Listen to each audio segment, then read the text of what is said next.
What would happen if you never stopped running? After 30 minutes, you feel fantastic. A surge of endorphins, what you know as the runner's high, floods your brain. Your breathing and stride have found their perfect rhythm. You feel like you could do this forever. Your body is a well-oiled machine, consuming about 100 calories for every mile you pass, converting stored glycogen into pure kinetic energy. The world feels sharp. Your purpose simple, one foot in front of the other. The thought of stopping is the furthest thing from your mind. That is your first and most critical mistake. Hour 1. The initial euphoria begins to fade, replaced by a dull, familiar ache in your quads and calves. You've now burned through more than 600 calories, and your body has lost nearly a liter of sweat, even on a cool day. A small, rational part of your brain suggests it's time for a cool down. You try to slow your pace to walk it off, but your legs don't respond. They keep pumping, maintaining the same relentless 8-minute mile pace. Panic, cold and sharp, cuts through the physical strain. You are no longer in control. Hour 2. You've hit the wall. Your primary fuel source, the glycogen stored in your muscles and liver, is almost completely gone. Your body, in a desperate search for energy, begins metabolizing fat. This process is far less efficient. A profound leaden exhaustion settles deep in your bones. Every step is now a conscious act of will, but still, you cannot stop. Your body screams for water. Your mouth is dry, your saliva thick. The early stages of dehydration are setting in, making your blood thicker and forcing your heart to work harder just to pump it. Hour 4. The pain is no longer a dull ache. It's a symphony of sharp, stabbing signals. Your joints, stripped of their synovial fluid's full cushioning, feel like they're grinding together. Your brain, deprived of adequate glucose, is starting to fog over. You've now sweat out several liters of fluid, and with it, critical electrolytes like sodium and potassium. These minerals are essential for nerve function and muscle contraction. As they deplete, your muscles begin to twitch and cramp erratically. You stumble, catching yourself just before you fall, but your legs churn on, indifferent to your agony. Hour 8. You are now in a state of severe dehydration. Your urine, if you were able to stop to produce any, would be a dark, syrupy brown. Your core body temperature is dangerously elevated. The world around you begins to soften and warp at the edges. You are in a calorie deficit of nearly 5,000 calories. Your body has consumed its available fat stores and is now turning to the last resort, your own muscle tissue. The process is called catabolism. You are literally devouring yourself to fuel your unending motion. Hour 12.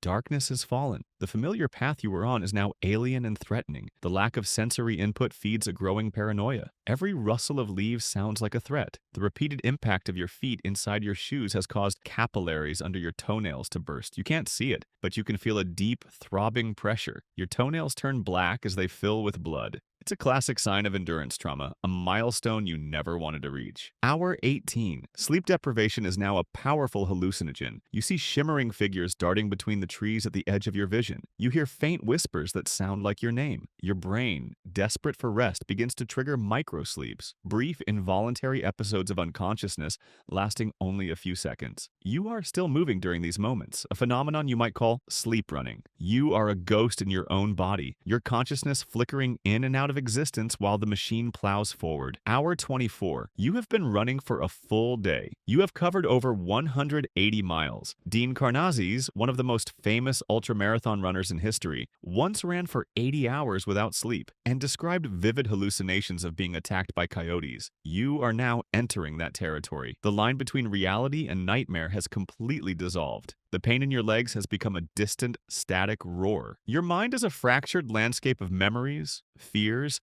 and grotesque phantoms conjured by sheer exhaustion. Hour 36. Your muscles are actively disintegrating. As the muscle fibers tear apart, they release a protein called myoglobin into your bloodstream. This condition, rhabdomyolysis, is now putting an unbearable strain on your kidneys. They are desperately trying to filter this toxic protein from your blood, but they are failing. Acute kidney failure is imminent. You feel a deep, searing pain in your lower back. You are being poisoned from the inside. Hour 48. You are a biological catastrophe. Your body is in a state of circulatory shock. Your blood pressure is dangerously low and your heart rate is erratic.